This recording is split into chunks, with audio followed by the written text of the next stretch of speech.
we talk about the active DI and yeah, walk me through the back panel here. Okay, so here you just have your 1/4 inch input, your 1/4 inch output that may go to your amp. For an acoustic or a bass player, you also have the balanced active DI that can run to your splitter or your front of house, and that way you just need this box. You put it on stage. You have your tuner. A bass player has the DI built in. They run this line to the front of house.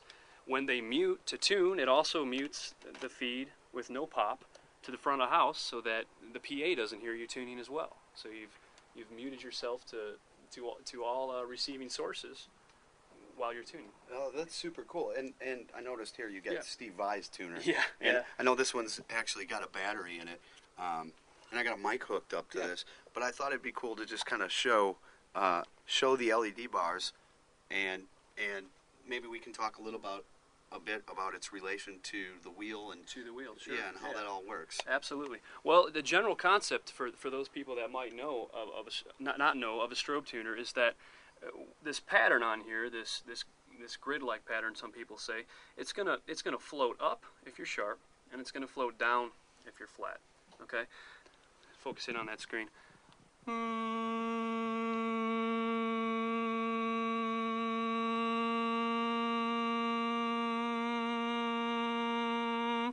So you see, as I got sharper there, it went from an A to an A sharp, and you could tell the drifting when I was sharp and flat. Now with the human voice, that's a very hard thing to, 1/10 of a cent is a very, very hard thing to hone in on. Yeah, but you were dialing your pitch in. I was trying. I was doing my best. But as you can see, so that's how the tuner reacts. Now, the thing about strobe tuning is that instead of using a distance relationship to pitch, like a needle or an LED tuner, we'll use okay, the needle is this far from center, or the LED that's lighting up is this far from the green one. The red one's lighting up over here.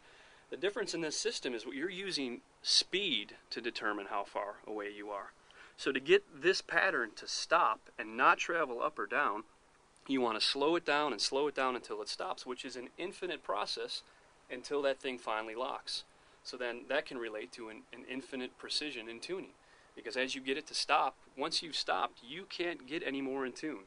You're 1/10 of a cent, which translates to about 1,000th of a fret or a semitone. So when you talk about tuner technology, the wheel, the drifting bars, and maybe a needle tuner, for example. Sure. The Peterson being in real time, and you were talking earlier about the light spinning around and 440 and all that. Can you explain the basic differences between real time and maybe a needle tuner, which to me seems to be more about dare I say, a generic reference point? Sure. Well, we've all had that experience with a needle tuner or a tuner that samples. And what's happening there is that the input signal comes in. The tuner takes a little bit of that input signal and says, okay, let me analyze it for pitch, and let me deliver a result to you. Okay. By the time all that happens, you could be entirely somewhere else. Okay. Not to mention the whole distance thing that I explained before. So, okay, you're maybe 1 degree from center. So are you far away? You get that needle stand straight up. Well, is it straight up? Let me look closer.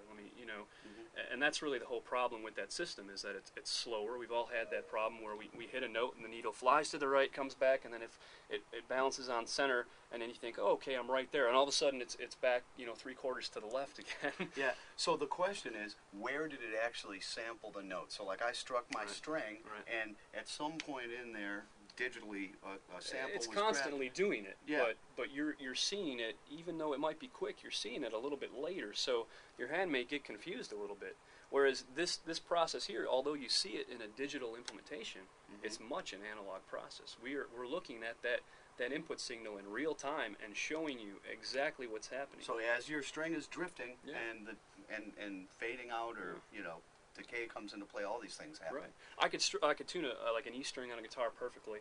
Okay, and you see a locked pattern on here. I could take that guitar by the body and hold it by the headstock, just hold it by the body and turn it over, and just the weight on the headstock, loosening the strings. If I turn it this way, you'll see the display start to move, and you can flip it back over, and you'll see this display exactly with what you're doing. There's no delay.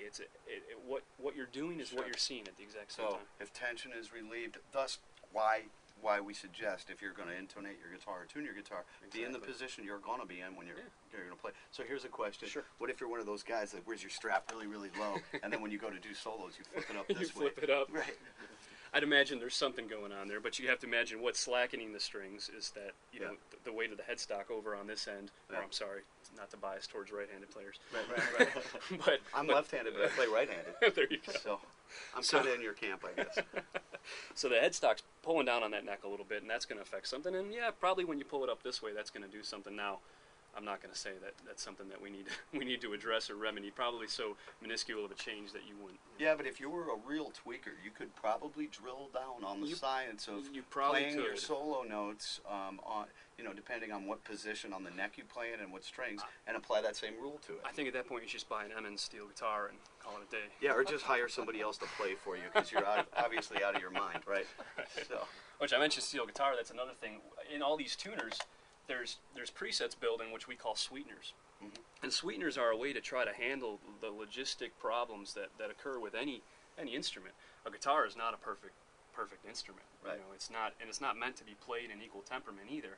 But just because of the workings of it and how the frets are and the strings and the thicknesses of strings and where your action is set, those notes are going to be all over the place. So what we try to do is we make these sweeteners, which says, all right, tweak this string maybe 1.2 cents sharp, and nobody else is going to be able to do that because they don't have the accuracy. Sure. Take this string, pull it, 0.3 cents flat.